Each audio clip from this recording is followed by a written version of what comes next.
Little Red Riding Hood by the Brothers Grimm.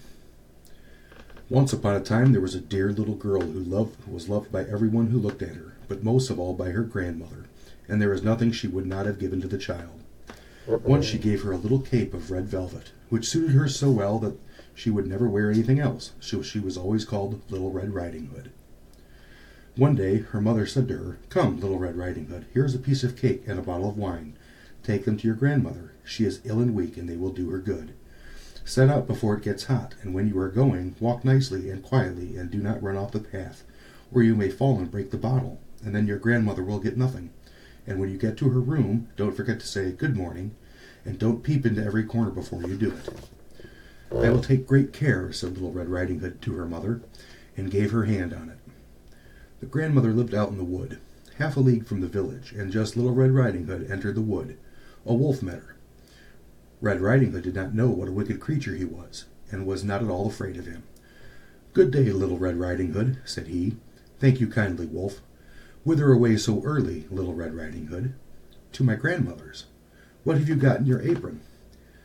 "Cake and wine. Yesterday was baking day, so poor sick grandmother is to have something good, to make her stronger." "Where does your grandmother live, Little Red Riding Hood?" "A good quarter of a league farther on in the wood. Her house stands under 3 large oak trees. The nut trees are just below. You surely must know it," replied Little Red Riding Hood. The wolf thought to himself, "What a tender young creature! What a nice plump mouthful! She will be better to eat than the old woman. I must act craftily, so as to catch both." So he walked for a short time beside Little Red Riding Hood, and then he said, "See, Little Red Riding Hood, how pretty the flowers are about here. Why don't you look around? I believe, too, that you do not hear how sweetly the little birds are singing.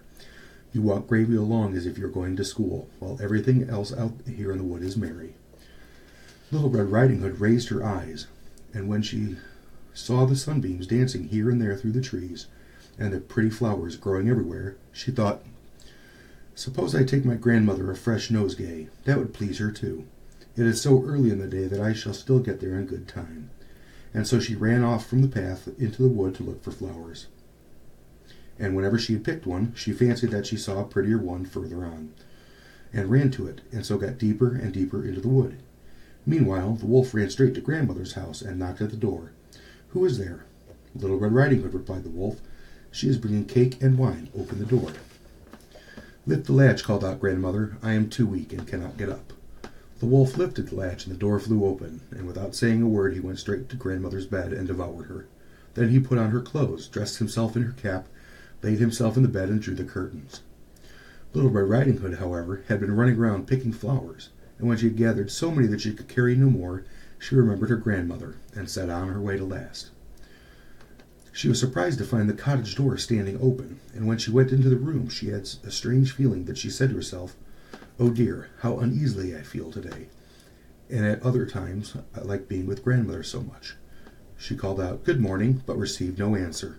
So she went to the bed and drew back the curtains. There lay her grandmother with a cap pulled far over her face, and looking very strange.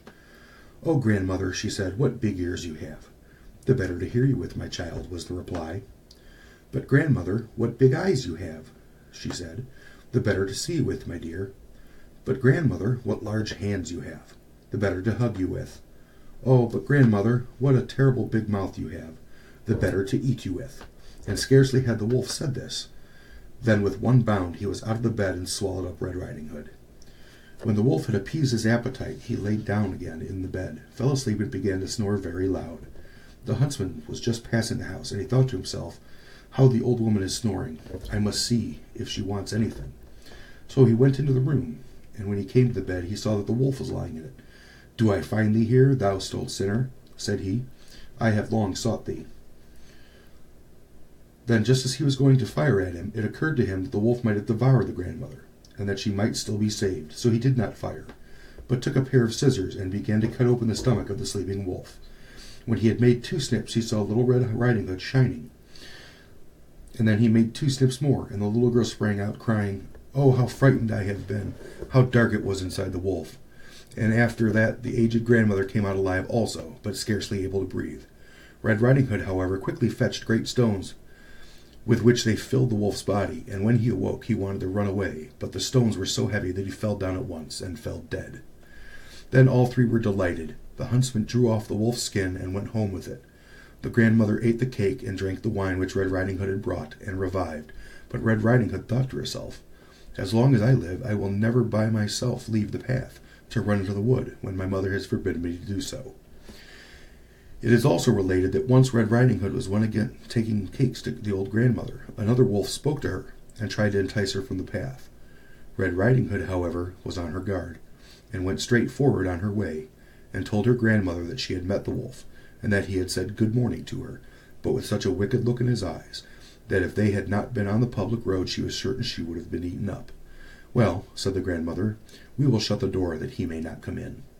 Soon afterwards the wolf knocked and cried, "Open the door, grandmother. I am Little Red Riding Hood, and I am fetching you some cakes."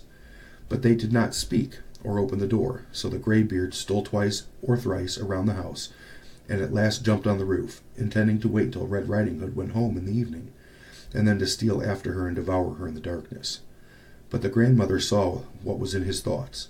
In front of the house was a great stone trough, so she said to the child, "Take the pail, Red Riding Hood. I made some sausages yesterday, so carry the water in which I boiled them to the trough."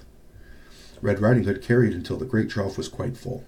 Then the smell of the sausages reached the wolf, and he sniffed and peeped down, and at last stretched out his neck so far that he could no longer keep his footing and began to slip, and slipped down from the roof straight into the great trough and was drowned.